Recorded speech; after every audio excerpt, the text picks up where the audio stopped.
بسم الله الرحمن الرحيم. اهلا بكم اعزائي المشاهدين في حلقه جديده من برنامجكم الكوره مع ميجا. والنهارده كانت نهايه مباريات الجوله الاولى في الدوري المصري موسم 24 25. المباراه اللي كانت بين النادي الاهلي وسيراميكا كليوباترا واللي انتهت بفوز النادي الاهلي 5-2، فوز كبير وفوز ساحق، ولكن سير المباراه كان مغاير تماما للنتيجه، وده اللي هنعرفه خلال حلقه النهارده. اهلا بكم.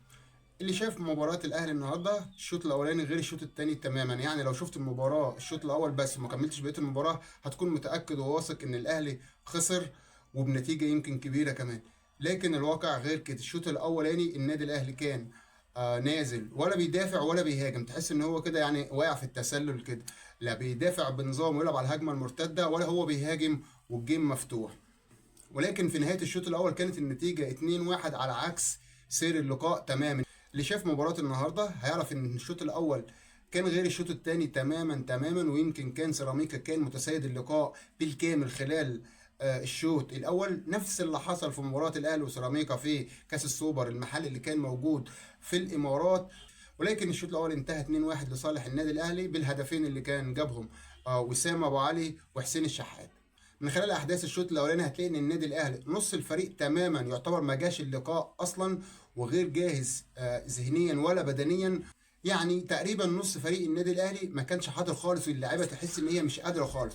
اكرم توفيق ويوسف ايمن، احمد نبيل كوكا وامام عاشور، اللعيبه دي تقريبا ما كانتش موجوده خلال احداث الشوط الاول بالكامل.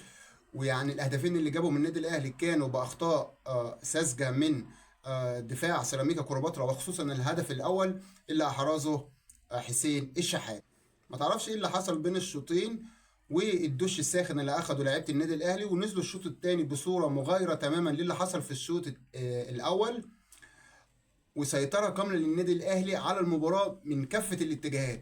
يعني في أول دقيقة في الشوط الثاني كرة كانت رافعة جميلة من طاهر محمد طاهر اللي راحت على دماغ وسام أبو علي، حطها عكس اتجاه الجون وكانت هدف جميل جدا للنادي الأهلي.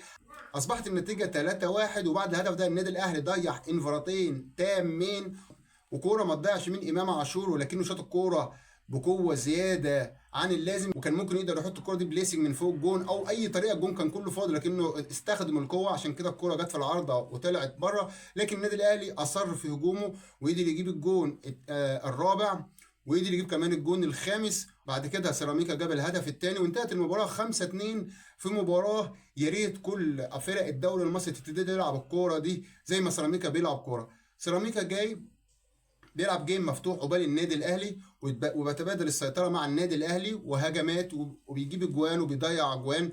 الكوره كده الكوره هجوميه، انما اغلب فرق الدوري بتيجي امام النادي الاهلي ونادي الزمالك وبيلعبوا كوره دفاعيه بحته وبيلعبوا على الهجمه المرتده صابت. جابوا جون كسبوا بول ماتش، او يمكن او يخسروا يبقوا ما خسروش نتيجه كبيره. لكن التفكير ده اصلا خلص من زمان. الكوره دلوقتي بقت كوره هجوميه وكوره مفتوحه. يعني لو بتتفرج على الدوري الانجليزي هتعرف يعني ايه 90 دقيقة مفيش فرق بين كبير وصغير، كل الفرق بتلعب هجوم طوال أحداث المباراة، وحتى هتلاقي أغلب الفرق بتجيب الجوان بعد الدقيقة 90 أو في الوقت الضايع من المباراة. تحية كبيرة لفريق سيراميكا اللي بيلعب كرة هجومية وكرة جميلة جدا، اللي دعم صفوفه من خلال صفقة صديق جولة اللي أخدها بيراميدز، وفي المقابل ادى سيراميكا 4 لعيبة عاملين تغيير كبير في فريق سيراميكا كليوباترا ومغيرين اداؤه جدا. وسيراميكا كليوباترا بيلعب كوره جميله جدا، نتمنى تستمر عشان نشوف دوري قوي السنه دي. كده بعد نهايه مباراه الجوله الاولى طبعا النادي الاهلي ونادي الزمالك في المقدمه لان الفريقين فازوا في مبارياتهم. نادي الزمالك فاز امبارح على البنك الاهلي 3-2 في مباراه اثارت جدل كبير في الاوساط الرياضيه، خصوصا ضربات الجزاء اللي حصلت في المباراه. لكن زي ما احنا عارفين الدوري السنه دي مختلف عن اي دوري، اللي هيحسم قمه الدوري خلال الدور الاول هو اللي هياخد البطوله. ولكن الماتشات كلها قويه السنه دي، وشوفنا ماتشات قويه جدا خلال مباراه الجوله الاولى. لكن المفاجاه كانت في مباراه بيراميدز امبارح مع بتروجيت الصاعد حديثا للدوري الممتاز، اللي احرج بيراميدز احراج كبير جدا وكان ممكن يفوز عليه بهدف اللي اتحسب تسلل. وانا اشك ان الهدف ده تسلل، لان الكوره دي بالذات بقت مكرره، قررت في ماتش الاهلي والزمالك وقررت في ماتش الزمالك وبيراميدز وقررت اهو في ماتش بتروجيت وبيراميدز. وما زال احنا مش عارفين الخطوط بتتعمل ازاي. يعني الحكام عاوزينها تسلل بيعملوا اللعيب تسلل، مش عاوزينها تسلل بيعملوا الخطوط ان اللعيب مش تسلل. محدش فاهم حاجه. يعني لدرجه ان انت بتشوف الحاله تبقى متاكد ان هي تسلل، يقوم الحكم حاسبها جول، والعكس صحيح.